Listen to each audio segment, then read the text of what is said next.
नमस्कार, आप देख रहे हैं आज तक। आपके साथ मैं हूं सईद अंसारी। स्वागत है आपका चुनाव आज तक में। लोकसभा चुनाव का बिगुल बज चुका है। एनडीए यूपीए दोनों अपने अपने सहयोगियों को लेकर सीट शेयरिंग कर रहे हैं और इसमें कहीं बात बन रही है तो कहीं नहीं बन रही, तकरार हो रही है। और एनडीए इस बार के चुनावों में भी काफ़ी आगे नज़र आ रहा है। प्रधानमंत्री नरेंद्र मोदी ने बीजेपी को 370, एनडीए को 400 पार का नारा दे ही दिया है। एनडीए के एक बहुत ही महत्वपूर्ण साथी हमारे साथ इस समय हैं निषाद पार्टी के अध्यक्ष डॉक्टर संजय निषाद। स्वागत कीजिए। बहुत धन्यवाद मंत्री जी, आप उत्तर प्रदेश सरकार में कैबिनेट मंत्री हैं।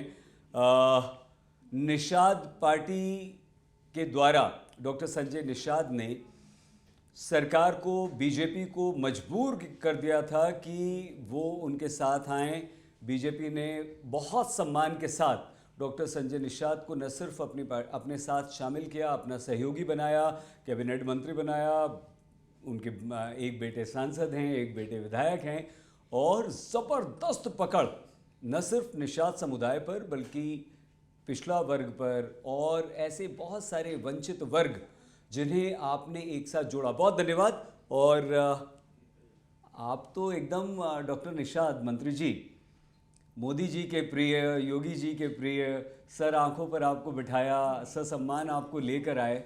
लेकिन अभी सुनने में आ रहा है कि आप कुछ नाराज़ चल रहे हैं सर। नहीं, हमें तो खुश रखा है, पार्टी को भी खुश रखा है, लेकिन जो मेरे कार्यकर्ता, मेरे समाज हैं, क्योंकि भाई त्रेता में जिस तरीके से भगवान राम को निषाद राज ने पार कराया, निषाद राज को गले लगाया भगवान राम ने, और सेना दे के रावण राज खत्म किया, तो मैं तो सौभाग्यशाली हूँ कि इस युग में एक निषाद राज के वंशज को मोदी योगी ने गले लगाए। तो मैं तो कहाँ नाराज का मतलब कि मेरा जो समाज है, जो कार्यकर्ता है, हमें तो खुश रखा है। इंजीनियर प्रवीण निषाद हमारे बेटे हैं, भाजपा के बेटे हैं, उनके सिंबल पर हैं, लेकिन जो कार्यकर्ता होता है उसी लिए पार्टी खड़ा बड़ा किया रहता है कि हम चुनाव लड़ेंगे और अपनी आवाज़ को सदन तक पहुंचाएंगे और हमारा सिंबल जाएगा टोपी झंडे नारे के साथ अपनी ज़िंदगी देता है। तो 2019 में आए तो 23 दिन थे, तो उस समय 8 सीटें थी, तो 8 सीटों में हम जो 8 सीटें मिली थी उसमें हमारे संगठन नहीं थे, जीत नहीं सकते थे। तो इंजीनियर प्रवीण निषाद को भाजपा ने लड़ाया और हम अपने को कहे कि नहीं लड़ेंगे और हमारे जगह पे एक दूसरे निषाद को लड़ाया गया। उनके चूँकि हम राष्ट्रीय अध्यक्ष थे, भाजपा के सिंबल पर नहीं लड़ सकते थे, लेकिन ये हुआ कि नहीं, बाद में दूसरा जो चुनाव आएगा तो निषाद पार्टी अपने सिंबल पर जाएगी। आया भी 2022 में ऐतिहासिक 15 सीटें दिया, 11 मैंने हारी हुई सीटें ली। मैंने कहा भी मैं कुछ ले नहीं रहा हूँ, हम हारी हुई सीटें लिए 11, 5 उनके सिंबल पर लिया जो थे, और मैंने 9 जीत कर दिया, मैंने 11 सीटें जीता। तो मैं इतिहास में मतलब मैं जीत के लिए आया हूँ। मैं जीत, सीट शेयरिंग तो अपने आप दे देती है माननीय बीजेपी, मैंने जो जिस तरीके 2022 में था। लेकिन 2024 का है, प्रवीण जी को पहले भी सांसद थे, वहाँ थे, तब से भी आवाज़ समाज का मैंने कार्यकर्ताओं को उठाया कि अपना सिंबल निषाद पार्टी का, जिस तरीके से सभी दल के अपने सिंबल से जीत के जाते हैं लोकसभा में, उस तरीके निषाद पार्टी भी जाएगा। तो अब चूँकि वहाँ जहाँ वो थे पहले से, तो टेक्निकल सीटें हैं, उसको हम लोगों ने कैसे जीत दर्ज कराई वो तो सभी भाजपा भी जानते हैं, हम भी जानते हैं। तो हमारे समुदाय, मेरे समाज का और मेरे कार्यकर्ताओं का एक ही मांग है, उनका एक ही है कि निषाद पार्टी का एक सिंबल हमारा लड़े चुनाव, जहाँ भी लड़ेंगे हम जीत में बदलते हैं उसको।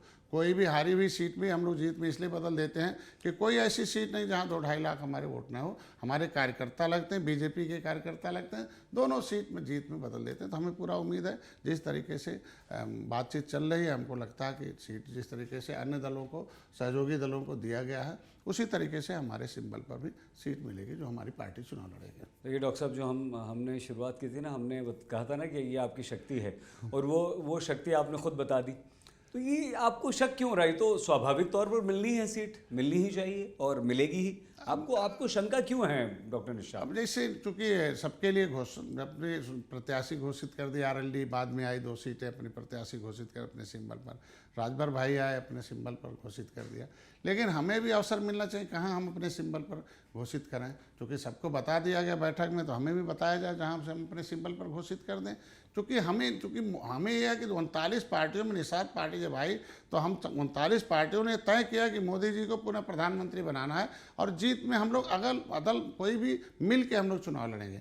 तो जिस तरीके से अन्य दलों के लिए दिया गया, तो हमें भी अवसर मिले कि जो बची सीट है उसमें निषाद पार्टी को कोई भी हम लोग मिल के प्रत्याशी तय करते हैं। भारतीय जनता पार्टी हमारी, तो प्रत्याशी जो जीत का हो हम लोग तय कर लेते हैं, निषाद पार्टी को उस पर लड़ा दिया जाए, जिससे खुशी खुशी हमारे कार्यकर्ता, किस आधार पर निषाद पार्टी के कार्यकर्ता पूरे प्रदेश में, भाई पार्टी तो प्रवीण जी के लिए बनी नहीं है, पार्टी के कार्यकर्ता जो है प्रवीण जी के लिए नहीं बने हैं, ठीक, वो परिवार के हैं, तो पार्टी के परिवार के हैं, तो भाजपा के परिवार के भी प्रवीण जी हैं। तो मेरे कहने का मतलब है कि पार्टी के कार्यकर्ता इस उम्मीद के साथ कि मेरे सिंबल को भारतीय जनता पार्टी ने दिया है, तो हर 80 सीट पर, 80 सीट नहीं बल्कि हमारी पार्टी मध्य प्रदेश, छत्तीसगढ़ में भी है, वहाँ भी, हरियाणा में भी, उत्तराखंड में भी है, राजस्थान में भी है, बिहार में भी, झारखंड में, वहाँ भी हमारी पार्टी के कार्यकर्ता जीत में वोट देंगे। तो उसकी हमें पार्टी के कार्यकर्ता किस उम्मीद और किस आधार पर वोट देंगे, समाज किस आधार पर वोट देगा, ये तो जाहिर, अब तो विपक्ष से कहेंगे बाद में कि भाई निषाद पार्टी का सिंबल,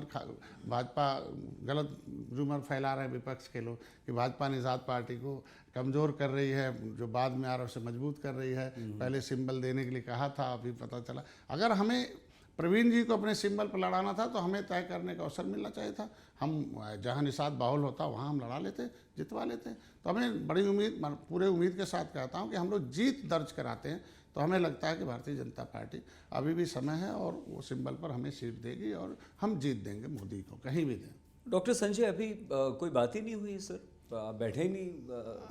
अभी तो मैं बेटे की शादी थी तो न्योता देने गया था, प्रधानमंत्री और गृह मंत्री और नड्डा साहब, तो उन्होंने कहा था कि समय आने दो, अभी तो जाकर शादी करो, शादी के बाद मैं इलेक्शन में बैठक बुलाऊंगा, उसमें आना, अपनी बात रखना, हो जाएगा, कोई चिंता करने की बात नहीं। तो हम तो बड़े भाई की भूमिका में, भारतीय जनता पार्टी, हम छोटे भाई हैं, हम तो उसी तरीके से हैं जिस तरीके से मदद के रूप में आते हैं। और हम मर्यादा पुरुषोत्तम राम के आत्म बाल सखा निषाद राज का खून है, हम मर्यादित भाषाओं का प्रयोग करते हैं और हम उम्मीद रखते हैं कि हम जिस तरीके से बड़े भाई की भूमिका में 2022 में भारतीय जनता पार्टी रही, उसी तरीके से 2024 में रहेगी और हमारे लोग भी उसी उम्मीद के साथ जीत में दर्ज कराएंगे। डॉक्टर साहब, ये बताइए, कहीं ऐसा तो नहीं कि आप अधिक, देखिए आप कितनी बड़ी बात आपने कही, मर्यादा पुरुषोत्तम श्री राम के वंशज हैं, आप संयमित हैं, आप सुसंस्कृत हैं, संस्कारों वाले व्यक्ति हैं डॉक्टर साहब, कहीं ऐसा तो नहीं कि यहाँ हमारी भारतीय राजनीति में जो चीखते हैं, चिल्लाते हैं, दबाव बनाते हैं, ब्लैकमेल करते हैं, उनकी बात सुनी जाती है और आपकी अच्छाई का यहाँ पे नुकसान हो गया? नहीं, हमको तो बड़ी, हमें तो उम्मीद है कि अच्छाई थी, तभी तो भारतीय जनता पार्टी ने हमें 15 सीटें दी, 11 सीटें हारी भी मैंने जितवाई। और आज के दिन में हमारा इतिहास रहा कि जो 128 सीटों पर मैंने कैंपेनिंग की थी, 116 सीटें जीती, मतलब एक इतिहास रहा कि हमने उसे हार को जीत में बदलते रहे और सम्मान देते रहे। तो हमारे आज के दिन में 11 विधायक हैं और 6 विधायक हमारे सिंबल से, 5 भारतीय जनता पार्टी के फूल के सिंबल से। तो वो इसलिए लिया था कि जीत में बदल दें। हमने ऐसी ऐसी सीटें जीती कि कभी भारतीय जनता पार्टी वहाँ नहीं जीती थी। तो वही तो हम कह रहे हैं, यही तो आपकी शक्ति है। वो भाई याद कीजिए, जब आप नहीं थे साथ में तब तो आपने हराया भी, आपके बेटे ने हराया भी। तो यही तो हम कह रहे हैं आपसे कि अभी तक आपसे बातचीत क्यों नहीं? नहीं, हम नहीं, अभी हमको लगता है कि बड़ा देश है, बड़ा चुनाव है और माननीय अमित शाह जी बुलाते हैं। अच्छा, आप अपनी इच्छा बताइए। निश्चित रूप से हमारी इच्छा यही है कि जो कोई भी हारी हुई सीट है उसमें टेक्निकली रूप से वो उसमें किसी का वो भी विरोध भी नहीं रहेगा। भारतीय जनता पार्टी के लोग भी चाहते हैं जीतने में, निषाद पार्टी भी जीते, वहाँ में दे दें और सिंबल हमारा होगा, जीत के हम आएंगे, कोई भी सीट हो। कितनी सीट? निश्चित नहीं, हमको तो अभी एक सीट चाहिए, एक ही सीट। हाँ, एक सीट हमें दे दें। एक से ज़्यादा नहीं, हमें देखिए, हम वही करते हैं कि जो किसी को देने में भी अच्छा लगे, हमें लेने में भी अच्छा लगे, हम बार्गेनिंग वाली बात। देखिए, यही तो आपकी अच्छाई है ना, यही तो आपकी शराफत है भाई। लोग तो सर 10 मांगते हैं तो 2 मिलती है। देखिए, हम मित्र आदमी हैं, मित्र आदमी सही बात पहुंचाना है भाई। हम खुश हैं, हमारे घर के लोग खुश हैं, लेकिन जब खुश रहेगा समाज और खुश रहेगा हमारा कार्यकर्ता, तब जाके हम उसे जीत में बदल सकते हैं ना। हम किस मुंह से समाज का वोट हम मांगेंगे कि बेटे को एक सीट दे दिया, उनके सिंबल पर आप वोट दे दो, हमारे कार्यकर्ता को किस रूप से देंगे? कुछ आएंगे, लेकिन हम चाहते हैं कि पूरा 80 की 80 सीट पर हम लोग जीत दर्ज करें, जो जो नारा है मोदी जी का कि 400 पार एनडीए की सरकार, तो वादा किया तो उसको हम तो इतिहास में फिलहाल सर डॉक्टर निशाद आप ही चाहते हैं एक सीट और आपके सिंबल पर। हाँ, निश्चित रूप से उसको चाहते हैं और हमारे कार्यकर्ता चाहते हैं, उनकी हम आवाज़ हैं, अपने समाज की तो आवाज़ सर है, ये अपने तो स्वाभाविक है, तो हो ही जाएगा, इसमें क्या दिक्कत क्या है सर? अब अभी तक चूंकि हुआ नहीं और चूंकि सब लोग अपना अपना प्रत्याशी घोषित कर रहे हैं, हम तो अपना प्रत्याशी नहीं घोषित कर सकते ना। इसके मतलब उनको इशारा मिला होगा आरएलडी को कि हाँ आप घोषित कर लो, ओम प्रकाश भाई को मिला होगा इशारा वहाँ में, तो हमें भी इशारा मिला कि जहाँ घोषित करना होगा हम घोषित कर ले। हम तो अपने हिसाब से कोई प्रत्याशी भी तो नहीं। सर अभी आप प्रतीक्षा करेंगे, आप मुक्त हो गए हैं, बेटे की शादी अच्छी तरह से हो गई है, अब जाएंगे अमित जी? नहीं, अभी तो मैंने डाला है कि उन्होंने वादा किया कि मैं जल्दी बुलाता हूँ, तो मैं तो इसलिए कह रहा हूँ कि आज के दिन में कि मैं प्रतीक्षा इसलिए कि हम कोई भी प्रत्याशी 2022 में भी है गृह मंत्री के और अपने दोनों तालमेल से वो प्रत्याशी उतारे गए थे, इसीलिए जीत में आया था। और यहाँ भी प्रत्याशी जो भी होगा वो तालमेल से उतरेगा, हम ऐसे कोई प्रत्याशी। अच्छा, आपको क्या आशा है डॉक्टर निशाद की सीट मिल जाएगी? और निश्चित रूप से हमें लगता है नहीं, भारतीय जनता पार्टी बड़ी सोच और बड़ा उसके पास तंत्र है और हमारे समर्थक, हमारे वोटर अच्छी खासी संख्या में और लगातार 24 घंटे वो काम करते हैं। अच्छा, मैं क्षमा के साथ आपसे कुछ पूछ रहा हूँ मंत्री जी, मुझे क्षमा कीजिएगा। अब तो राजभर जी भी जुड़ गए हैं, अब तो आरएलडी भी आ गई है और सबने कैंडिडेट्स भी घोषित कर दिए हैं, और आपने देख ही लिया क्या, पीला गमछा लेकर जाओ और किसी को भी हड़का दो, कुछ भी। सबसे शक्तिशाली योगी जी के बाद राजभर बन ही गए हैं, तो कहीं ऐसा तो नहीं आपको अब ये लग रहा है कि ये देरी क्यों? आप तो भाई पहले आए साथ में, आपने तो हाथ मजबूत किए, बीजेपी को मजबूत किया, आपके साथ ये अन्याय, ये देरी क्यों? मैं क्षमा के साथ इस प्रश्न को पूछ रहा हूँ। नहीं, अभी हमारे बड़े से पहले से सहयोगी दल अपना दल, अभी उन्होंने भी घोषणा नहीं किया कि हमने है, तो ऐसा नहीं कहा जा सकता है। आज के दिन में हमसे पहले से अपना दल है, उन्होंने भी अभी वेट एंड वॉच कर रहा है कि अब इशारा हो तो अपने प्रत्याशी घोषित करें। भले अनुप्रिया जी वहाँ लड़ी हैं और भले उनका सोनभद्र, तो अब जब हमसे पहले से दल पहले से हैं, तो जिस तरीके से जयंत जी तो अभी आए, तुरंत उन्होंने वो परिस्थितियाँ, चूँकि जब किसी राजभर जी के साथ, हम तो खुश हैं कि कम से कम हमारी इस एनडीए को जिताने के लिए दोनों भाई आए हैं, आरएलडी आई है, ओम प्रकाश भाई आए हैं, तो हम लोग मजबूती से और जो जीत होगी और आसानी से जीत लेंगे। कि हम इस बारे में, अब ठीक है आपने कहा कि इंतज़ार कर लेते हैं, तो ठीक है इंतज़ार हो जाए, आपकी मुलाकात हो जाए, सब सीट शेयरिंग हो जाए, लेकिन ये आपकी कितनी बड़ी शक्ति है डॉक्टर संजय। 11 सीटें आप जिता देते हैं, सांसद बहुत आसानी से आप जीत लेते हैं 2-2 बार। ये क्या है? ये किस तरह से निषाद समाज को, दूसरे अन्य वर्गों को आपने जोड़ा? एक समय था जब आप एक लोकल वहाँ की पार्टी के साथ आपने गठबंधन भी किया, और आज देश की सबसे बड़ी पार्टी, दुनिया की सबसे बड़ी पार्टी के साथ आपका गठबंधन है। कैसे संभव हुआ ये? क्या आपकी शक्ति क्या है? मैं 40 साल से सोशल वर्कर रहा हूँ। मैं ट्रेंड कि हमने प्रोग्राम बनाया कि educate the educated person about the politics, reach the voter and treat the voter, teach the voter and cast the voter.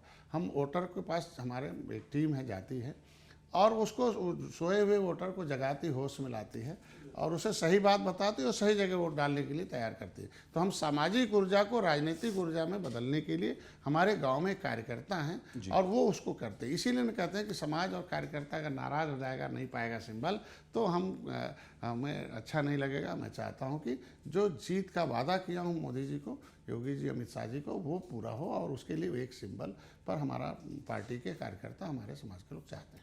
Sir आप तो डॉक्टर रहे हैं, खूब इलाज किया है आपने, है ना, लेकिन आप जिस चीज़ के डॉक्टर हैं, होम्योपैथ के, उसका जो असर है वो धीरे धीरे हो रहा है। बीजेपी पे आपका असर धीरे धीरे हो रहा है क्या सर? नहीं, अच्छे है, हो सकता है कभी कुछ कर रहे हो, संदेश हो सकता है उनके पास कैसा पहुंचा हो, लेकिन मैं चाहता हूं कि वो, हमेशा उनसे कहता हूं इस बात को पता कर लें, तो पता करते हैं, बाद में वो निर्णय ले लेते हैं। जब कोई भी मैं बीजेपी से बात किया हूं तो उससे वो लोग बाद में पता करते हैं। तो ये जो कार्यकर्ता की नाराज़गी है, समाज की जो आवाज़ है, तो वो कम से कम पता करेंगे तो निश्चित रूप से उस पर वो निर्णय आसानी से ले लेंगे। क्योंकि मैं तो संदेश वाहक हूँ, उनकी आवाज़ हूँ, आवाज़ हमारा देना काम है। और मैं तो अच्छा हूँ कि एक वकील हूँ, वकील वकालत करता रहता है मोदी जी, अमित शाह जी के पास, वो उसके फैसले लेते रहते हैं। सहजता, सरलता और सज्जनता है आपकी। आपने समय दिया, आपके पास समय कम था, फिर भी हमने आपको पकड़ लिया। लेकिन उत्तर प्रदेश में एक बहुत बड़ी शक्ति डॉक्टर संजय निषाद के निषाद पार्टी, और वो एक सीट की मांग उनकी, जो कि स्वाभाविक मांग है, वो इंतज़ार कर रहे हैं कि कब हमें कहा जाए कि हम अपने चुनाव चिन्ह पे अपनी पार्टी चुनाव चिन्ह पर अपना कैंडिडेट घोषित करें। उत्तर प्रदेश के कैबिनेट मंत्री निषाद पार्टी के अध्यक्ष डॉक्टर संजय निषाद सर, आप हमारे साथ आए, आज तक के स्टूडियो में आए, बहुत बहुत धन्यवाद आप। Thank you very much. देखते रहिए आज तक।